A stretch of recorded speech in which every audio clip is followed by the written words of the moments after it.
Forma number 1. Ito yung tipo ng tito na cool at sa edad ay between 25 to 35 years old. Simple lang, pero cool.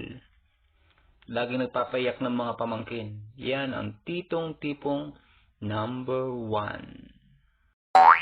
Forma number 2. Ito naman yung titong seryoso at laging nagbibigay ng pagkain sa tita at sa mga tiyuhin at pamangkin. Ito naman yung titong medyo cool at seryoso.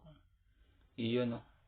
At siyempre nakatakin na. Ito naman yung edad na 35 to 45 years old. Yan ang titong number 2. Forma number 3. Ito naman yung titong seryoso. Laging naka-close yung sandals, naka-slacks, and then naka-polo shirts, and naka-tuck-in. Yan yung tipong tito na hindi mo ganong nagbibiro kasi makakatikim ka ng kurot. Yan ang titong number 3. Simple lang, pero mag-ingat ka. Forma number 4. Ito naman yung titong parang barkada mo lang. Kahit sa mo dalhin, okay lang.